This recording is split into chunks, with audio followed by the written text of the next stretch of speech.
Welcome back to Wisconsin Family. We're here at the Princeton Club on the west side having a grand old time.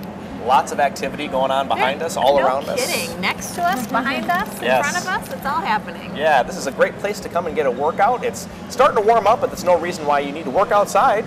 Work out in here. Oh no, it's way cooler in here. It's way cooler in here. That's absolutely right. Yeah. Speaking of warming up, it's also a good time to think about listing or buying a new home. And with us now to talk a little bit more is Josh Lavik and associate Courtney Covers. Thank you for joining us today. Hey, thanks for having us on the show today. Yeah, you bet. Glad to see you. Josh, you're a news partner with us on the Real Estate News. It's great to have you on Wisconsin Family. Tell us, for those folks who maybe haven't seen you, obviously, on Wisconsin Family before, tell us a little bit more about your business, that you know, who do you serve? Just talk to us a little bit about what you do. Sure. Yeah, so I've been in the real estate business, helping people buy, sell, and invest in real estate in the Madison area since 2005. Okay. So I've been at it a while. Sure. Kind of, rode the downturn in the economy, and now we're definitely coming back up. But really, in the last few years, really tried to focus on creating really a team-based structure, which, in the past, and a lot of realtors out there really, they do help buyers, they help just sellers, they do marketing, they manage the transaction, and we've really tried to grow our team to really have people that are just focused on just those key areas. Sure, so, yeah. We have a full-time marketing associate who couldn't be here today, but Caitlin, and then Julie's our transaction coordinator. My primary focus is just on the listing side of things. So when people get ready to sell their home, then I'm going to do it, and then and then my primary focus is on the buyers, so I deal with just prospecting on finding homes for those buyers and also finding new properties and stuff. So it sounds like you two get to have all the fun. Yeah. We look at a lot of homes, that's for sure. Yeah. Well, what a great time to be in real estate, too, because it's so exciting right now. I mean, the market, it just seems like is moving really, really quickly. It's nice that you have such a specialized areas that you work in, because you really need somebody who knows what they're doing and is able to make decisions quickly and act fast, especially right now. Obviously, for families at home watching, do you work with a lot of families? Tell us a little bit about your sort of expertise or focus area for folks at home that might be families looking to list. Sure. Yeah, so we definitely work with a lot of families. I work primarily a lot with first-time home buyers and a lot of young families.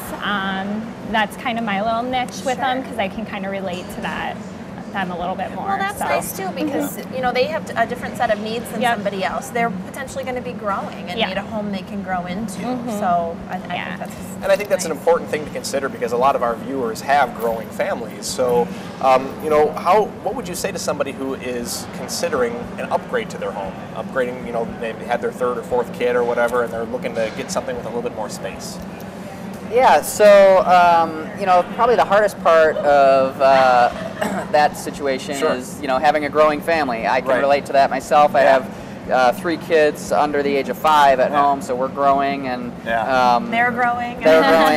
Exactly. So, sometimes the hardest part is, managing just small kids and then the timing of it all, right? So usually you got to sell one house in order to buy the next house. Right. And so, it really makes a big difference in, doing as much as you can to prepare the house for the market and get it sold, usually in a quicker time frame. Sure. Because the longer it's on the market, the more you're picking up kids' toys and that kind of thing, and trying to, you can only do that so long until you really want to pull your hair out. So. Yeah, and I can totally relate to that. I'm sure you can too. Our house is perfect, immaculate. I can picture that. But I think that's important to, before making that jump and putting it on the market and listing it, to have something in place so that as soon as you have a request for somebody to come and see it, you know that you can get it cleaned up fast and get it ready for a showing. And boy, what a big difference that makes to a buyer to come into a home that is properly staged. Even if you do have children, they can picture themselves there, because they may be in a similar situation looking to get more space for their growing family. And if you're walking into a home that doesn't seem to be working for that family, it's hard to picture yourself there. So it's nice to have the expertise to know what to do to make something simpler in the process. Let's talk about, on the flip side now, the other end of things, the empty nesters, where their kids are leaving. They're maybe ready to downsize.